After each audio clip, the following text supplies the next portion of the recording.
Hello and welcome to Self Smarter. I'm Megan and I'm flying solo today to introduce you to our episode, which is a replay of one of our more popular episodes titled Overcoming Fear of Conflict. By re-elevating this pod, we hope you'll listen to it again with fresh ears. We certainly are as a team, and everyone needs a refresher and even validation from time to time because fears are real. And even with the work we're doing to become self-smarter, conflict continues to be hard. I don't want to come across as if Danelle or I don't struggle with conflict because we do, and I'm betting you do too. With that, I thank you for being here today. Welcome to episode 76, Overcoming Fear of Conflict. Hi, we're Danelle and Megan, the hosts of this conversation-centric podcast for leaders seeking to be better every day.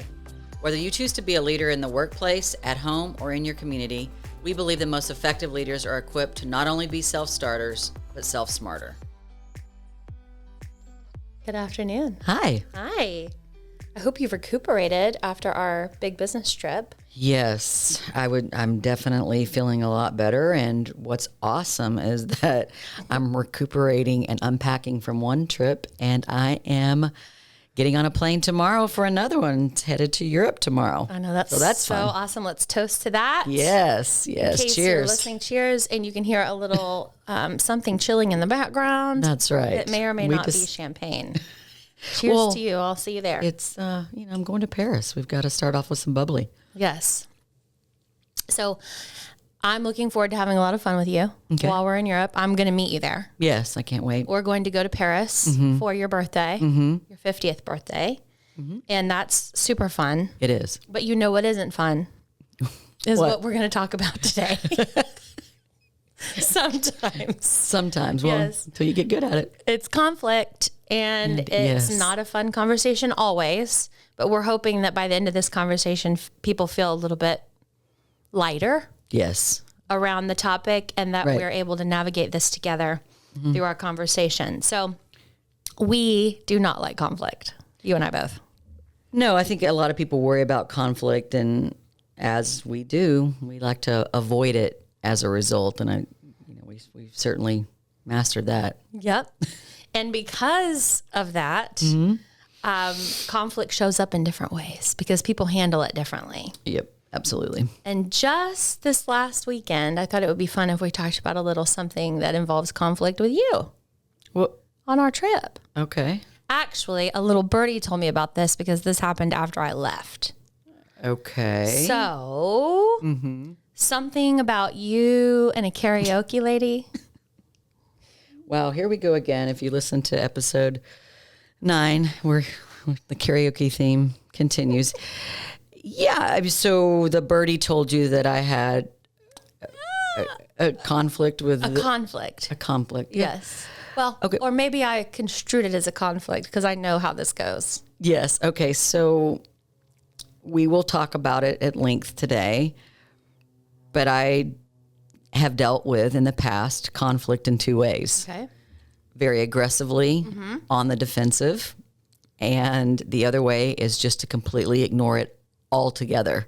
I mean, masterfully. Yep, there is no conflict. No conflict. And so I'll give you, our listeners, just in case you're wondering about me and this karaoke hostess, we were in Disney. So Disney, that's where the show was on Disney property, and we were in a hotel, and what was awesome about this place is they had a sushi restaurant, which is among my favorite food. Yes. And there was a karaoke stage there, which double bonus. So it was like being at Disneyland for me, but not having to be. Take a bite of your sashimi and then go sing some Dolly Parton. Right. So we realized really quick, we were sitting right next to the karaoke stage. And so this setup, what I loved about it, there was 2 microphones. Yay, I love stages with 2 microphones. And each microphone had, again, the theme is safety first, which I get. Totally respect that. Totally respect it. Microphones had plexiglass, like there was, imagine a 12 to 18 inch circle around the microphone part of each microphone. Each microphone also had on this little covering. Let's just imagine a little shower cap. Yeah, a little shower cap, a little elastic shower cap that was on there. And then as if the microphone has hair. I promise you, there's not a hair on there, because what would happen in between every song, the hostess with the mask on, she would come remove the little shower caps, wipe the thing down, and clean the microphones. And then, I mean, it was detailed. It was, I'm talking a couple minutes between each song. She was very, very specific, and I respect her for her doing her job well. Yes. And I noticed that she had on a mask right when we sat down, and I noticed that she better. other with people all this diligence. Right. Well, other people in the restaurant did not. Oh. So I was like, okay, that's interesting. And so then what I noticed very quickly is that you are expected to wear a mask when you were singing. Well, that's no fun. No. And I quickly began to take issue with that. And this is where the conflict begins. Yeah. So in that moment, there was going to be I knew in my heart of hearts, especially when my friend Hillary and I picked out the song we were going to sing, which was Proud Mary. Oh, boy. Which I think, the people that were getting up there and singing Adele, you can sing a slower song potentially with a mask on. And in fact, some of them the mask might have helped. But anyway, I digress. Yes. But what I knew in that moment was, okay, I'm not going to be able to keep on a mask. Not when you're singing Tina Turner. No, and dancing and do as I do. So I knew conflict was coming, and I said to myself, one of those moments. This is one of those moments. And so I chose to fall back into one of my old habits of dealing with conflict and avoid it altogether. So while I was up on stage, she was behind us working the music. And so I thought she'll never see the fact that as the song begins, I'm taking off the mask and I'm going to make the performance. She won't see it. Be sneaky. We'll be fine. It's fine. Just avoid it. Avoid it. You're good. Just don't let her see. Well, next thing I know, she's standing in front of the stage, but I'm up higher. Yeah. And she is waving her hands, pointing to her mask, and I'm just looking straight over her head, nailing every word to Proud Mary with my buddy Hillary. And so, yeah, it was. I digressed in that moment to avoid the conflict. With this woman, which I just assumed would lead to an escort out. Yeah. And then once I realized she didn't have authority, then you just kept that mask off. It's not one of my stronger suits in that moment, because I will go to great lengths to karaoke. And I know. Sometimes the best version of myself doesn't show up, but in that moment, they were right. There was definitely a conflict avoided. Well, I would have loved to have seen that conflict. Those are the kind of fun conflicts that is kind of uncomfortable in the moment, but then it works out. It just worked out because everyone in that restaurant truly appreciated that song, and it was energized, and but she was trying to do a job, and I shouldn't have disrespected her. But I mean, it sounds like she was doing a great job. She was doing a great job with the hygiene, right? But in terms of caps. In terms of the party downer, she wouldn't get an A+. Yeah, she was. Well, hopefully she. But anyway, learned her lesson. You can't put a shower cap or a mask on baby. No. You can't put baby in a corner. Oh God! And we've digressed. And hence today, we're going to talk about fear of conflict. Self Smarter listeners, I'm so happy to share with you a little secret that we've been working on that is coming soon to you, our devoted listeners. In just a couple of weeks, we will have some of the tools and helpful information that we talk about each week on the podcast available to you. We are doing this because you've asked for it. We haven't had it to give you, and now we've been working hard here to prepare solutions that may be of service to you as you develop yourself and your teams. Stay tuned. I'll be back with more details soon, but just know our team cares so deeply about your success, and we hope this new evolution of Self Smarter proves it to you. #excited. Again, this is not something that everybody likes to talk about, which thank you for entertaining our whetting our palates with a little fun, because I do think this is a pretty serious conversation, and I know it's something that people dread, right? And so I hope if you're listening to this that you're in good company. We're all in good company together. Conflict is not fun. So Danelle, Would you say you're fearful of having conversations where there's conflict? Let's just get vulnerable. Yes. Okay. God bless. Like it's, having a conversation where there's conflict is literally, I'm wired to where it's the last thing on my mind of anything that I want to do. Right. And I think that people think otherwise about me potentially because they see me in a certain position, or they've seen me navigate, or potentially they've heard, my story, or they've listened to this podcast even. And I will say to this day, if I think about a conversation as a conflict, deep-seated fear sets in. And, fear for me shows up in two ways. And I know that we'll talk about that in a second, but yeah, I remain, if I think about a conversation as including conflict, it remains something that I struggle with. Right. Can you elaborate a little bit more? I know you said we were going to talk about it, so let's just go there. Mm-hmm. Talk to me about your emotional process in an instance of conflict in the workplace. Well, I'm an Enneagram 7, and I think that's known by now. And one thing about 7s is that we are not good when we're backed into a corner. Right. And so sometimes difficult conversations or conflict, definitely conversations regarding conflict or that include conflict, if I'm caught off guard or if I feel like I'm put in a position, my immediate response is to go defensive and verbally defend myself or defend my position. And that was my first interaction with conflict. And I know Brene Brown, she talks about it in Atlas of the Heart. So if you've been reading that, in her introduction, she talks a lot about where there were short fuses. And so my earliest memories of dealing with an argument, there was a lot of high volume conversations. And so I brought that into my adult life and certainly into my leadership roles, that my fuse is very short. On the other hand, because I'm a 7 on the Enneagram, I'm a master at denial. And so I'll avoid it. And much like the karaoke hostess in her rules, I was avoiding it.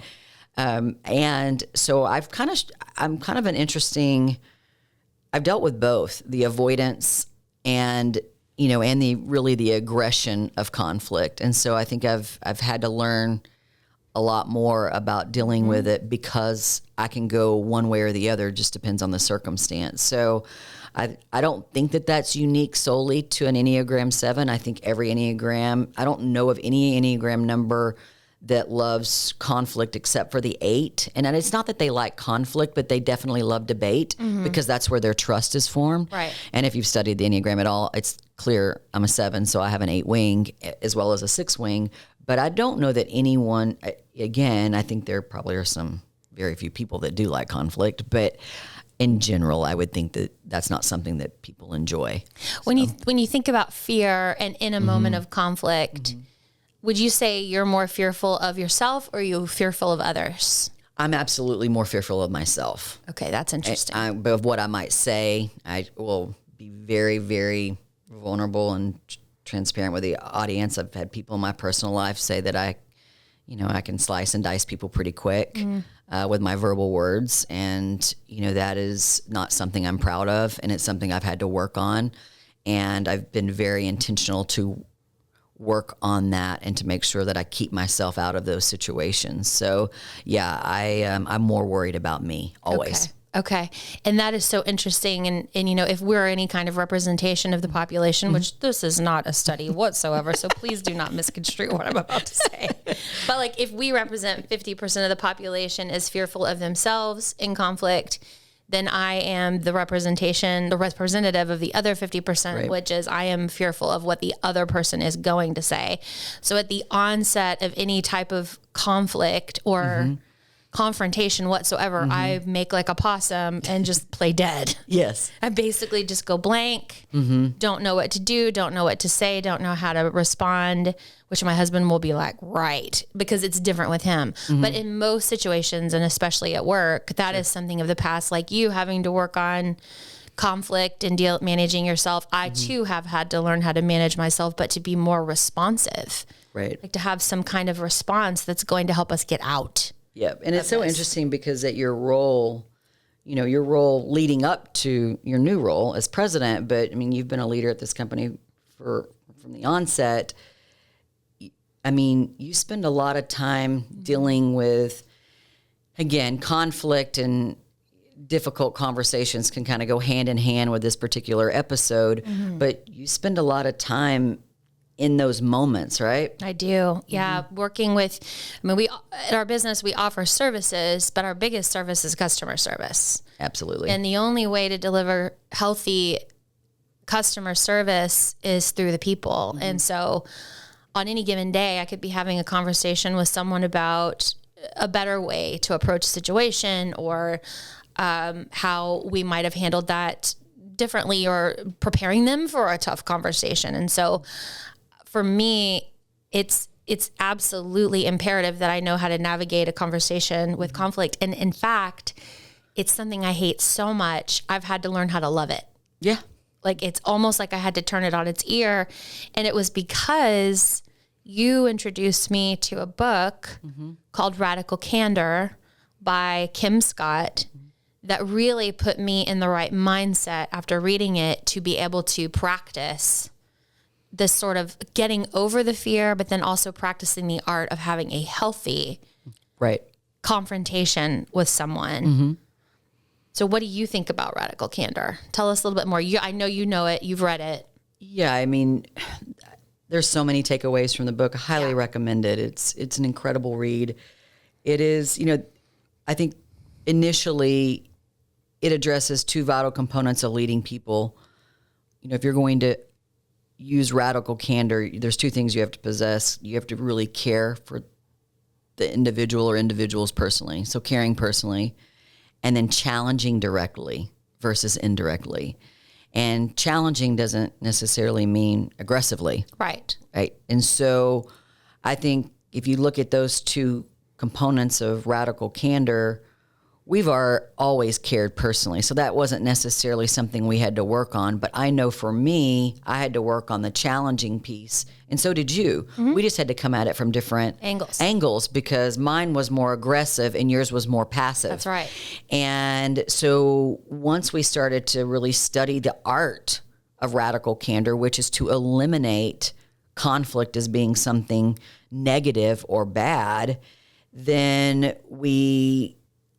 I think we started to realize that, wait a minute, moments of conflict are when we can help people grow personally and professionally the most. That's right. So then, again, this doesn't happen overnight, but you can start to almost find yourself and where we are in the journey now, seeking it, which, again, I'll avoid it in any moment. But now that I know that it can help people, you do want to seek it. Like I seek, conflict with you as a co-leader of this organization because I know we're both going to grow, and I know that it's coming from a good place. And if you care about someone, then you're willing to say, in that moment yesterday, here's a better way to show up for the team, or whatever, fill in the blank. Right. And again, in my personal life, thinking about raising at one point a teenage daughter who's now become, an incredible young woman. And we still, in those moments, we don't always agree. Yeah. And there's going to be a moment where I'm going to tell her something, or vice versa. I just told you an example where she called to give me, she's like, I wanted to tell you how you showed up for me the other day, and it wasn't in the most winning way for me, Mom.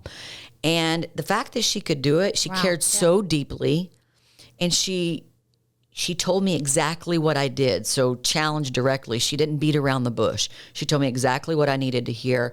And it was so clear to me. I was like, you're right. I did do that. And now I know. So the next time we have that conversation, and she's like, I know you didn't realize it, but if I didn't tell you, then I was just going to sit on that. And so again, this practice of radical candor has not only shaped all of what we do around here relative to communicating in the definitely in the sticky moments, Yep. but also into our personal lives to help us, show up better in our relationships. Absolutely. And it's 100% done the same for me. And it's so important for me to keep the peace. Yep. In any relationship or any conversation or circumstance, quite frankly. If we could have, I remember since I was little, my birthday wish every year was for world peace. Like, I'm one of those people. Like, I literally am like, world peace. What do you want? Yeah. Yeah. And it's funny, but I think it can happen. I think if people practice these things, I think if people learn how to talk to one another in a conversational, caring, loving, again, with care, like I'm concerned about you and I'm concerned about us. And so let's have this conversation. I think we can actually get better. So once I swallowed this line of thinking, believed it, practiced it, nobody left me. The abandonment comes into conflict. Sure. Absolutely. Fear of that. No one walked out the door. No one threw me the bird. Nobody yelled back Lucky at me. for you. I've seen a lot of birds. So far. Not under radical candor. No, you're right. You're right. Yeah, Okay. because you've good clarification. The approach is so different, but it really has been a game changer because it's helpful versus scornful. And I think, once and sometimes I'll be in the moment of a conversation, and I'll start to feel that what could be perceived as anger or defense mechanism coming up, and I'll think to myself, now listen, sister, you got to remember to be helpful here, not scornful. Agree. So in terms of what Kim offers in the book, what sorts of helpful advice did you take away or that you think would be appropriate for sharing with our leaders? For me, I think the beauty of radical candor gave me permission to simply frame situations better and like what you just said, in more helpful ways. And because I worry more about what I might say to the other person, it was helpful for me to hear that I can give feedback without being an ass. Yeah. And I just didn't know. And again, this is not about learning to sugarcoat things. No. This is, for me, in most of the work that I had to do was learn to think about what I was going to say before I said it. Yeah, prepared. And that allowed me to say, wait a minute, you really want to help this person. You don't want to school or preach, or you care about this person. So you need to directly tell them how, whatever the situation is, how they showed up or what the expectation might be next time. If there was a failed expectation. And, a lot of times I could not do that. And so then that's when I would show up. And so in a negative way, and people shut down. They do. They shut down immediately, and I wasn't realizing that. And again, on the 26% approval rating, my lowest rating on all the areas was my communication style, and it literally, this book was one of the ways that I was able to help, progress that part of my self-discovery journey. Is to see it, that it is possible. It's just thinking about it differently. It is. And one of the things that I want to pay you a compliment to say that. Well, bring it. Empathy. Your hair is great. Random aside. But you are one of the more empathetic humans I've ever met. Okay. And I've always told you that I do believe that your superpower is empathy. Okay. And so it's interesting that you worry about yourself, yet I always, whenever we would prepare for tough conversations with others within our organization or in any business situation, I would say, you'll just do it. Like, you somehow in the moment find that empathetic approach to have someone listen to you. So even if you've got that going on the inside, what we see on the outside is 100% empathetic. And I think that has built over time a lot of trust and a lot of just inviting the conversation. And so now in our culture, we have an very inviting culture of wanting to hear this type of quote unquote feedback, criticism, coaching, call it what you want. But this may come as a surprise to people who are listening who actually know you, that is something that you have struggled with. I don't think it's going to be any surprise for people that know me. Yes. So I would say empathy is something that I understand, that I've known, that is something that I can bring to the table in any given situation. But I think what I was using empathy for most of the time was in positive situations. So when things required something that could make someone just pause for a moment, I'm hearing something that's a little bit, it's not ideal. Right. Because we're talking about conflict We are. in this instance. So what I learned to do, so for those of you who can understand what I deal with, you're more worried about what you might say, or you've had to deal with more of an aggressive approach to conflict, which is definitely, so let's put the denial one aside for a minute. But if you deal with those things, one of the things that I learned to be helpful for myself was to go ahead and just practice. Just say whatever comes off your mind in the mirror, or maybe to someone that you can really confide in, that they understand that's not what's on your heart, but it's just what's on your tongue. Right. And get it out. I do that a lot when I walk. So I'll have some doozies of conversations with myself, which is, probably not something my therapist wants to hear, but definitely, I practice what's the worst thing that you could say to that person in that moment, even that instance. And then I would never, ever want to say that. So I know that sounds like a weird exercise, but for me, it's just been helpful through the years, is to give myself the permission to kind of go there for a minute and then realize that is not in my heart, how I feel. Of course. It's just in that moment, I'm either, I'm feeling anxious, or I'm whatever the circumstances. So, I would say that obviously Radical Candor and a couple of other tools gave us a construct for thinking about it differently. I still have to show up. So you may, and you've been my, I've bounced a lot of those conversations off of you through the years. And so you can see me show up completely opposite, but I always worry that if I don't do that, that I may not show up in the way that I want to, and in a healthy way, so that we can help that individual or group of individuals come out of there better.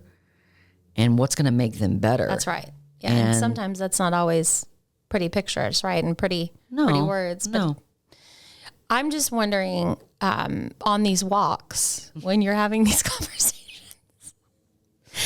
are they audible? Because I'm feeling for the gardeners that might be around, or the lady, my neighbors, with the hats on, and like she's digging a garden, and here comes Nell marching down the street having this fight with herself. Yeah, or someone that her invisible friend. Yes. No, they hear lots of things. They hear these conversations. They hear literally a lot of loud singing, and I pray on these walks too. So there's a lot of conversations that are happening between me and the Lord in those moments. But yeah, I'm probably not considered too sane in my neighborhood. She comes. Yeah, it's not you. Who's she talking to today? Right. Don't worry, it's not you. It's her having her conversation with, or me. She's talking to me, maybe. Potentially, yeah. Yeah.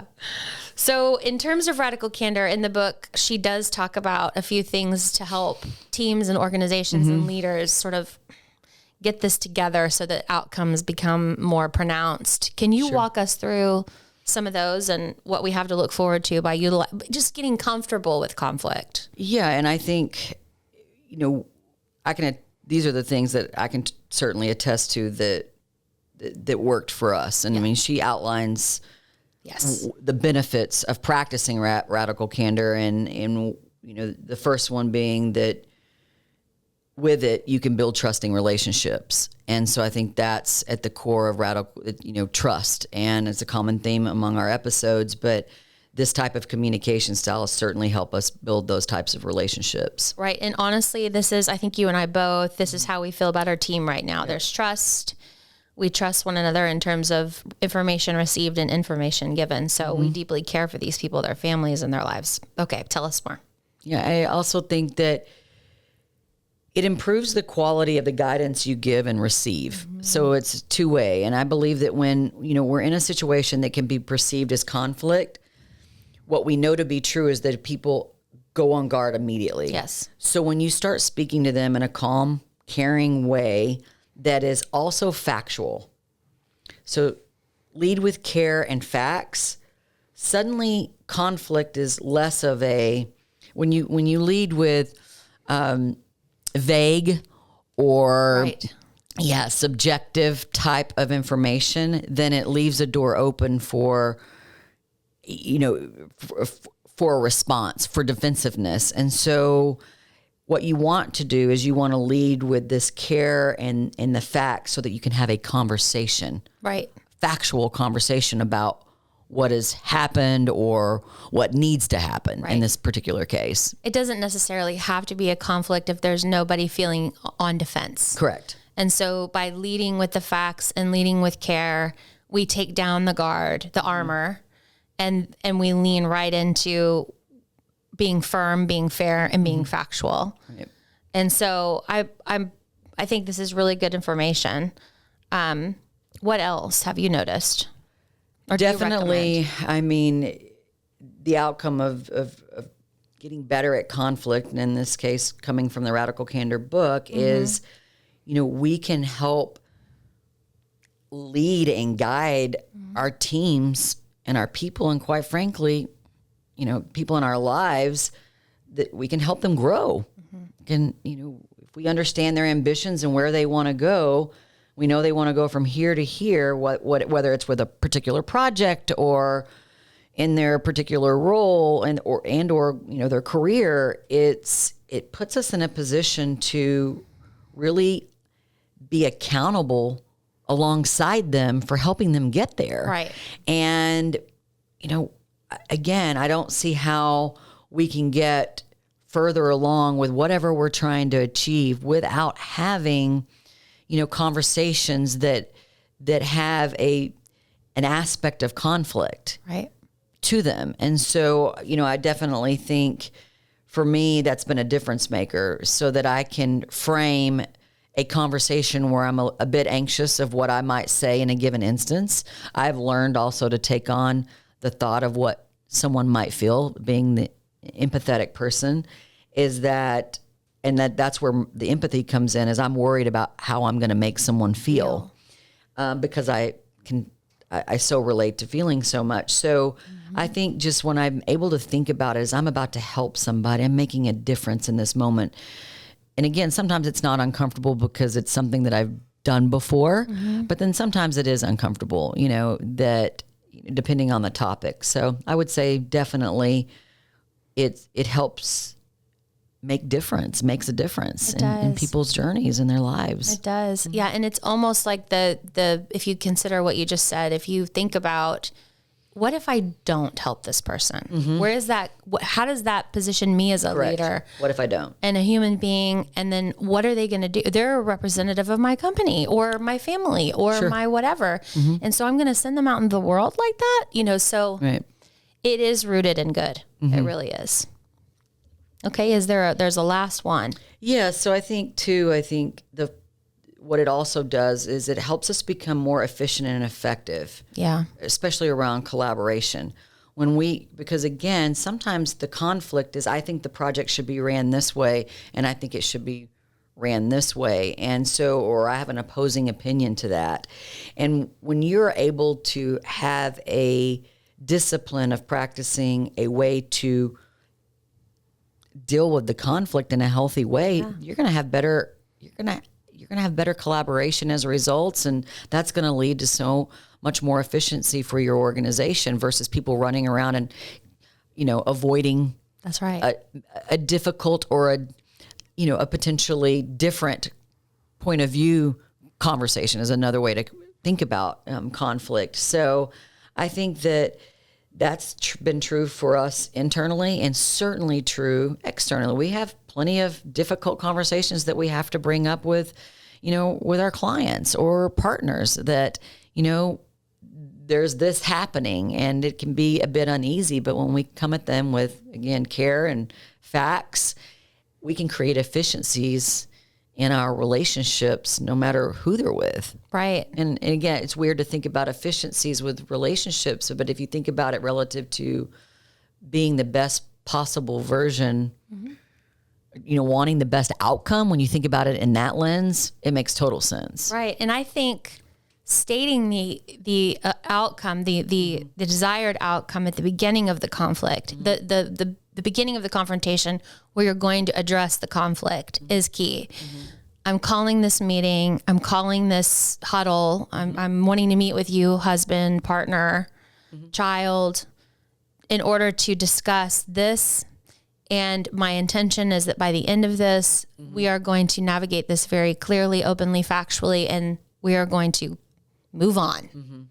That type of conversation is something that can be put into an organization or put into a culture for the better. That is healthy. Correct. And getting there is not easy. Right. So if you're listening to this and you're feeling like, well, this sounds blissful, we're not talking about people holding hands and skipping around right at work. No. We're talking about adults having conversations where emotions are very much involved and having to get through the absolute normalcy of business where people feel right, people feel wronged, people feel like something could be done better, and I may not agree on the other side, and how to get through that with care, concern, and stated outcomes. It's a ticket. If I were to boil it down, I would say without this approach, I would not be sitting in this chair because I wouldn't be able to have the courage to to trust me, right, to be in this seat. I don't think I would have ever harnessed and gotten my arms around the terrible emotion and fear that I had around conflict in order to progress in my own professional and personal journey. So this has been a huge asset in my life and just an absolute game changer. Would you say that's fair? Absolutely. I mean, I really worried about it for the two of us and really all the leaders at our company, but in general, because anybody that's in a leadership position, it's really hard to discuss things that aren't rosy. Right. And so but when we think about it being imminent to someone's personal growth and success, as well as the organization's, then it's worth the practice to learn how to do it in a more effective way. And, that's what we've been able to do here and certainly in our personal lives. Yeah, it comes from a point of protection. Yes. And you are a protector. Yes. By nature. I don't know that I'm not a protector, but I'm certainly not, I don't instinctively protect like you do. But in this sense, I've got my arms around how to protect people and our business and myself by doing this, behaving this way. So this book really offers a mindset that is a gift that keeps on giving. And right now, something that's prevalent and going on in the world, we're dealing with conflict around politics. We're dealing with war right now. I mean, we are in situations currently and really over the last at least 2 years, Brene would say since 2016, where people are having harder discussions, harder conversations, more conflicts. Yes. She writes an atlas where she states that people have family members that they haven't spoken to since the 2016 election because of the decision that was made and how the country voted. And so no matter where you sit on that side, I think the point is that we are right smack dab in the middle of social conflict. Yes. Where we have to be able to have discussions in a helpful and careful and productive way. And so she talks about an Atlas of the Heart, and I love it. It's actually in the very last chapter. I can't believe it. I mean, she saves the best for last. And it's called Places We Go When We Self-Assess. And what she's talking about is humility. Yes. Well, she describes this term intellectual humility. And really, I can see how this emotion is so critical to both succeeding in radical candor and simply just navigating these types of discussions that I'm talking about that we're having to navigate. So there's one thing with work. Work is one situation where you're talking to people about personal and professional growth. Then there's this sort of macroeconomic conversation going on, sociological conversation going on out there about the world and politics. So that's what I'm talking about here. Tell us a little bit more about this intellectual humility. Yeah, she says in the book that intellectual humility refers specifically to a willingness to consider information that doesn't agree with our current thinking. That's right. So if you're in conflict with a person or people in terms of politics, because you mentioned it, right? Is that you believe this and I believe that. And she says that people who demonstrate intellectual humility don't lack confidence or conviction. I think it's important to say that. Like, when you demonstrate intellectual humility, it's not that you lack confidence or conviction. She goes on to say that humility allows us to admit when we are wrong. We realize that getting it right is more important than needing to prove that we are right. Yeah, Again, we realize that getting it right is more important than needing to prove that we are right. And this type of thinking is, it can help us manage our fear of conflict. If you think about it, it's like, am I going in this to be right or to get it right? And I think that certainly has added to, certainly helping the two of us, and definitely me with a lot of conversations. Am I trying to be right or get this particular situation right? And again, politics is a big one, but I like to think about it relative to our everyday world. Yeah. And I think that, and not that politics doesn't touch our everyday world, but in terms of conversations. Right. And, she certainly teased up that big example, but it's the truth. And intellectual humility is something we need a lot more of. We do. In the world, certainly in the workplace, and quite frankly, in our homes. That's right. And so, I agree with you. I think that was very powerful. Mm-hmm. I mean, there's nothing wrong with being convicted. And I think on a certain thought or a certain belief or value system, I mean, good. That's good that you're convicted. I think the point is that when you're faced with a moment of conflict, there's usually some kind of belief system or lack of humility that's happening. Right. And so it's very important that when we think about going into conversation, so in addition to radical candor with conflict, there's also intellectual humility.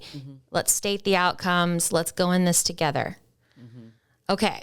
So now for the $1 million question, why the hell are we all so afraid of conflict? I honestly believe that, it's rooted in perfectionism. Yeah. We're taught and raised to please others, to be perfect. And, these are just, it's not sustainable. And, we see it all the time around here, including you and I. Yeah. And feeling as though we have to know everything and do everything perfectly when it's, be right. And it's just, it's not the case. And quite frankly, it isn't possible. And, when someone wants to talk to you about, in a particular moment, something that's imperfect, whether that's an action of yours or an outcome that you oversaw, your radar immediately goes up and we get defensive because, we are simply unaware of the weight that we've put on ourselves. And, if, again, bringing a lot of young people into this organization, they've been told they have to make straight A's. Yep.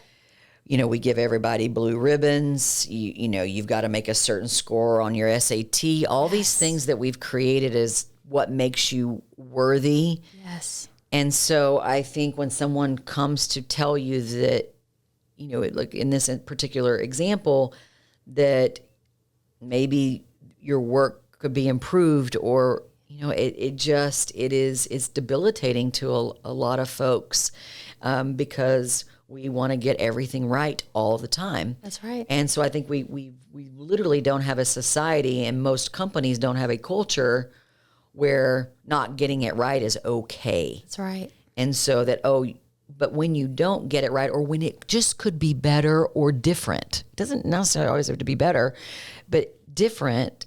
And when you can't accept that helpful information if it's coming into you in a healthy way, which we now know how to practice, it's just sad because we really miss a lot of opportunities. We really do. We do. So that's why I think we're scared of it, is because we've been taught to believe that we should always get it exactly right.